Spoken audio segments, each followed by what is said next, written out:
Hajar. David dan anak buahnya melakukan perjalanan menuju kediaman keluarga Joy dengan kemarahan yang berapi-api. Dia tidak akan membiarkan siapapun yang berani mengganggu keluarga kecilnya, apalagi sampai membahayakan Diandra dan Edward. Sementara itu, Arnold, Diandra, dan Edward diamankan dan dibawa ke rumah sakit meski bibir Arnold terus menggerutu karena David sama sekali tidak mengizinkannya untuk ikut. Arnold tidak diperbolehkan ikut, tentu alasannya untuk sudah semua orang tahu, dan dia lebih baik menjaga Diandra dan Edward di rumah sakit bersama Joel dan Ara. Cak, harusnya aku ikut, kenapa juga dia melarangku?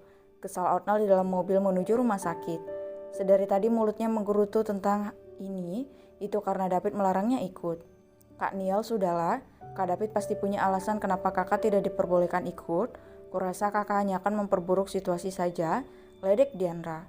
Arnold menekuk wajahnya sambil menatap Diandra dengan bibir mengerucut. Heh, yang ada dia kubasmi sampai mampus, ucap Arnold dengan ketus. Aku tidak lemah ya, dasar mak lampir, ejek Arnold. Ci, kau lemah kak, dasar sotoy, ketus Diandra. Hah? Onti sama Dedi kayak Tom and Jerry berkelahi setiap hari? Hah? Dedi jadi Jelly, Onti jadi Tom? Hah? Edward tertawa terbahak-bahak menonton pertengkaran kedua orang dewasa itu. Dedi, kamu tuh Edward, bibirnya harus dipelintir biar ngomongnya bagus dikit, celutuk Diandra. Mak lampir, gini-gini bibirku seksi ya. Lagian aku gak ngomong aneh-aneh, celutuk Arnold yang tak mau kalah. Mereka berdua jika sudah digabungkan pasti ada saja perdebatan yang panjang muncul di mulut mereka berdua. Sementara perdebatan masih berlangsung di dalam mobil, suasana di mobil David tampak sangat menegangkan. Berkali-kali pria itu menghela napas kasar, rahangnya mengeras, sorot matanya tajam, kedua tangannya dikepal kuat. Beberapa menit kemudian mereka semua tiba di kediaman keluarga Joy. Informasi terakhir dari anak buah David, Pak Putra melarikan diri dan pergi ke rumahnya. Sebab dengan cepat anak buah David melacak keberadaan pria yang membahayakan nyawa istrinya itu. David dan anak buahnya yang berjumlah sekitar 8 orang masuk ke dalam rumah itu dan membuka paksa rumah itu. Keluar kau putra bajingan, beraninya kau membahayakan nyawa istriku, pekik David. Apa kau tidak tahu siapa yang sedang kau hadapi? Pekik David lagi. Dia kenal lama dengan pria itu, tak disangka ternyata perangai Pak Putra benar-benar menyeramkan. Brak, pintu rumah dibuka dengan kasar, bahkan pintu rumah itu sampai hancur tak berbentuk karena kemarahan David. Sementara itu di dalam rumah, Pak Putra yang sedang mengemas barang-barangnya kelabakan karena mendengar David sudah masuk ke dalam rumah. Sialan, bagaimana dia tahu aku kesini? Umpak Pak Putra sambil menyesap rokoknya. Dia mengemas barang-barangnya, dia membawa semua uang yang dia miliki dan berusaha untuk kabur. Namun sebelum Pak Tua bodoh itu bergerak, David dan anak buahnya berhasil menemukan dirinya yang sedang bersembunyi di kamar. Di sini rupanya kau bangsat, umpak David sambil menarik Pak Putra dengan kasar.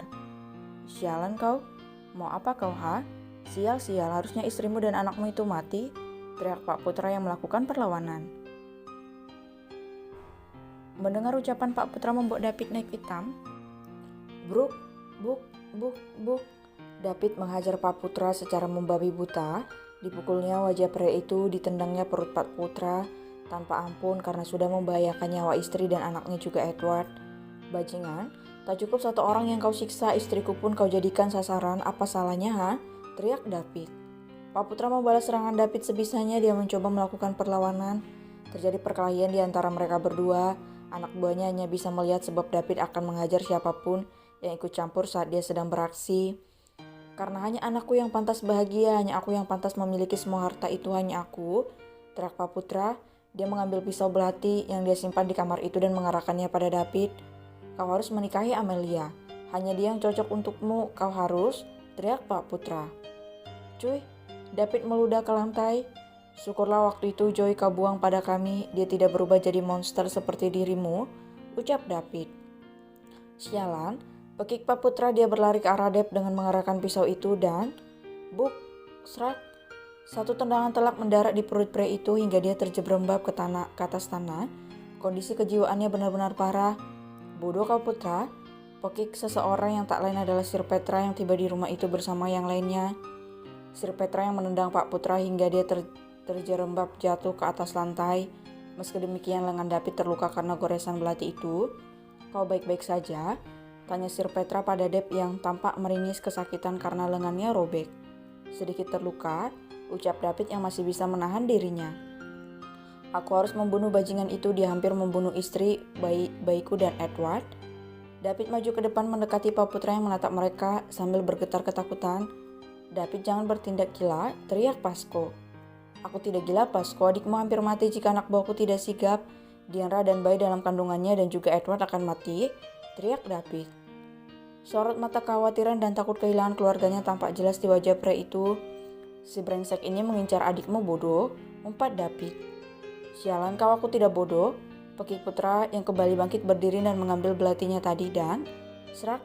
Dia menghujam belati itu ke arah David, namun David menangkisnya dengan lengannya sehingga lengan David yang terkena tusukan. "David," pekik mereka. Namun seolah luka itu tak berarti, David dengan tajam menatap mata Pak Putra dan menyudutkannya ke dinding rumah. Kerak, dicabutnya belati itu dari lengannya sehingga darah segar muncrat kemana-mana. David menutup mulut Pak Putra dengan tangannya yang penuh darah. Buk, buk, buk. Dengan sisa tenaga dia menghajar Pak Putra habis-habis, tak terkontrol, tak terkendali, benar-benar mengamuk karena perilaku Pak Putra. "Mati kau bangsat," pekik David dengan nada tajam menusuk ke telinga. Pasco tak bisa membiarkan adik ipar menjadi seorang pembunuh. Dia menarik paksa David dan berlumuran darah dan menahan pria itu. "David, kau tak boleh membunuhnya. Diandra akan sangat kecewa jika kau menjadi seorang pembunuh," ucap Pasco yang membawa serta nama Diandra. "Sialan, ah!" David berteriak meluapkan rasa marah dan kesalnya.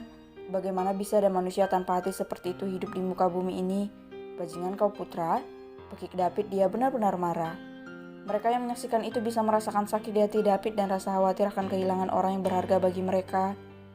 "Ikat bajingan itu, dia bukan manusia lagi, dia sudah kehilangan akal sehatnya," ucap Pasco. Yang datang ke lokasi itu hanya para pria dan Joy sendiri yang ikut ke sana. Sir Justin dan Nyonya Alena tidak ikut karena keadaan mereka yang tidak leluasa dalam bergerak. Pak Putra yang lemas karena hantaman David diikat dan gilanya pria itu malah tertawa terbahak-bahak seperti orang kesetanan dan menatap mereka sambil tertawa. "Hah? Hai Petra sahabatku, kapan pulang? Hah, kalian siapa? Nah David mana? Joy, putriku di mana?" Pak Putra meracau tak jelas. Sepertinya memang benar pria itu mengalami kelainan jiwa, dia benar-benar sudah gila. "Apa yang terjadi padamu, Putra? Kenapa anak bawang yang kami kenal malah jadi seperti ini?" liris Sir Petra.